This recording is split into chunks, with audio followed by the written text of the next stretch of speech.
Lujos, excentricidades, placeres paradisíacos, así pasan los días los hijos del chavismo y del madurismo, mientras en Venezuela se encuentran sus pobladores sumidos en una crisis, la peor que ha habido en la historia reciente. Los familiares de la cúpula del régimen gozan de un alto tren de vida, viajes en lugares exclusivos, derrochando miles de dólares en paseos, en comidas, en restaurantes. Muchos de ellos no escatiman en sus gastos y hasta hacen alarde de estos gastos a través de las redes sociales.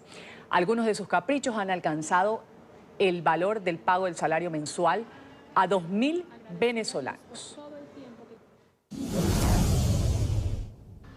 Esta es la realidad del venezolano común, víctimas de una crisis humanitaria. Cientos de personas han fallecido por la escasez de medicamentos y alimentos, con una hiperinflación ubicada en casi 3 millones% en el último año. Pero pese a este lamentable panorama, los hijos de la cúpula chavista disfrutan otro estilo de vida, el de la opulencia. Ellos, a diferencia del ciudadano promedio, no se preocupan por el dinero ni los agobia la devaluación monetaria que se registra en el país sudamericano con una velocidad que impacta. Al contrario, estos jóvenes gozan de un estatus envidiable.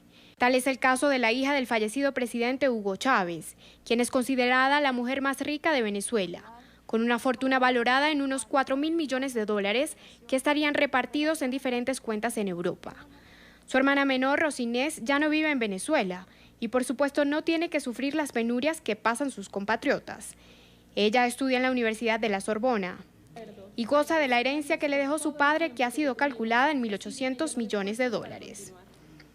Otro de los niños mimados del chavismo es el hijo del líder del régimen, Nicolás Maduro Guerra, quien, aunque mantiene un perfil más bajo, ha sido capturado en video presumiendo de su poder. Y atrás no se queda la hija del número 2 del chavismo, Daniela Cabello, quien muestra sin ningún tipo de recato sus carteras y trajes de diseñador, así como sus exóticos paseos.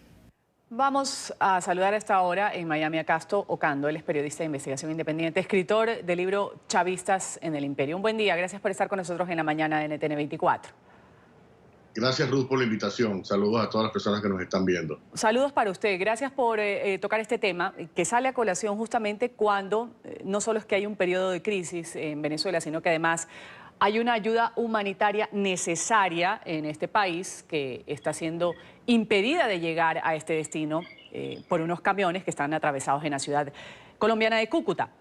En la actualidad, un kilo de harina de maíz en el mercado negro en Venezuela puede alcanzar un precio de 4.000 bolívares, un costo demoledor para los ciudadanos si se considera que el salario mínimo en Venezuela es de 18.000 bolívares. La hiperinflación solo en enero de este año se tradujo en un índice de aumento de hasta el 91.6%. Esto ha pulverizado sin duda el poder adquisitivo de millones de familias venezolanas, pero no todas pasan penumbria en realidad en Venezuela. Hay un grupo privilegiado de padres venezolanos, de autoridades venezolanas que pueden ofrecer a sus hijos una vida bastante opulenta y desenfadada. ¿Cómo le cae esto, de acuerdo a la investigación que usted ha hecho durante algún tiempo, no solo los hijos del chavismo, sino del madurismo, y algunos de los chavistas que viven en el imperio? De hecho, así se llama su libro, Chavistas en el Imperio. ¿Cómo les cae esto a los venezolanos cuando se presenta este tipo de investigaciones de cómo viven algunos? Bueno, en primer lugar, yo creo que esto ha sido un motivo fundamental de rechazo en Venezuela, y es importante notar que esto ocurrió desde el principio, desde el primer año en que llegó Chávez al poder, en que se comenzaron a desatar los escándalos de corrupción, por cierto, implicando a militares. Y es importante porque esto, más que una anécdota, la corrupción ha sido parte intrínseca de la propuesta del socialismo del siglo XXI. Y lo ha sido a todo nivel, no solamente dentro de Venezuela, que ya ha habido mucha corrupción a todos los niveles, y fundamentalmente porque no hay controles, sino también a nivel internacional. Hay casos extremadamente escandalosos en Estados Unidos, pero también en España, en Brasil, Argentina, Sudamérica en general, Centroamérica. Es decir, hay pocos lugares del planeta que se han escapado a la furia de la corrupción chavista. Hablemos o citemos uno de los casos que tengo entendido usted lo conoce bien, María Gabriela, hija de Hugo Chávez, 36 años, señalada como la mujer más rica de Venezuela, una fortuna personal estimada en 4.000 millones de dólares Ella ocupa el cargo de embajadora alterna de Venezuela ante la Organización de Naciones Unidas. Vive regio en Nueva York. Se conoció también hace algunos meses los hijastros de Maduro, los hijos de Cilia Flores, gastan miles de dólares en vacaciones de lujo, un derroche en medio de la carencia de muchos, justamente la carestía que no da tregua en Venezuela. A esta crisis, le decía yo hace un momento, Casto, se suma este bloqueo de ayuda humanitaria, algo que llega no como dádivas, como ha dicho Nicolás Maduro, o limosna, que no es lo que se pide, sino lo que se necesita en el país.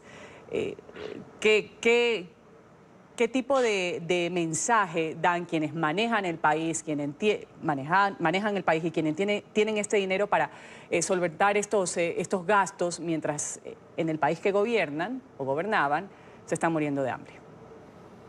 Mira, lo más llamativo y lo más escandaloso y lo más sorprendente y lo que genera más rechazo es que estas personas en el gobierno se hicieron ricas quitándole dinero, por ejemplo, para atender a los hospitales, y cualquiera que pueda ver algún tipo de imágenes sobre cómo operan los hospitales es una cosa vergonzosa, absolutamente nunca había ocurrido algo similar en Venezuela. Y estas personas, hoy un grupo muy importante que se enriqueció, no solamente de los negocios petroleros, sino también de la importación de medicinas, de la importación de equipos, es decir, prácticamente se robaron todo el presupuesto y dejaron básicamente a todos los hospitales que antes que llegara Chávez tenían unos niveles bastante buenos, y ahorita es una cosa absolutamente, yo diría, quintomundista, si existe la expresión. Entonces, y por otro lado, las redes de alimentación quedaron cooptadas o controladas por estos mismos operadores que utilizaron y utilizan el gobierno la comida como una manera de control social. Por eso es que a ellos no les interesa que llegue la ayuda humanitaria, porque en el momento en que la gente comience a percibir que hay otras fuentes, que la oposición o el gobierno del presidente interino o Estados Unidos o todos los países que quieren ayudar comienzan a proveer, ya el gobierno pierde automáticamente la capacidad de extorsionar a través de los CLAPS, que son estas famosas cajas de alimentos, y entonces pierden la capacidad de controlar la sociedad. Digamos, por ejemplo, en este momento, Ruth, te podría decir que el gobierno venezolano está tratando de recoger algunas firmas para supuestamente presentarlas a Estados Unidos como una prueba de una petición del pueblo venezolano que no quiere ayuda humanitaria, pero están extorsionando a las personas que reciben estas ayudas o CLAPS, que por cierto no es tampoco gratis, se las venden, ¿no? A cambio, o sea, si no me firmas, no te doy la bolsa de comida. Entonces, ha habido denuncias de este tipo, es decir, a ese nivel está llegando, y obviamente la gente ya está absolutamente convencida y cansada de este tipo de prácticas extorsivas. Claro, justamente este tipo de prácticas y denuncias que usted las reseña en este libro, Chavistas en el Imperio. Y quisiera preguntarle, Castro, ¿qué tipo de reflexión ha dejado en los venezolanos, en las personas que han tenido que salir de su país, que han llegado a Estados Unidos, a Colombia, a otros lugares de América en busca de un futuro mejor? Este tipo de lectura, cuando usted lo reseña bien en un libro, todos los escándalos de esta llamada revolución bolivariana y de las personas cercanas al chavismo y al madurismo que están en Estados Unidos. Mira, yo creo que hay un convencimiento en Venezuela de que esta experiencia de 20 años de desastre chavista no puede volver a repetirse. Yo creo que hay también una sensación general de que hay que actuar para tratar de recuperar estos fondos.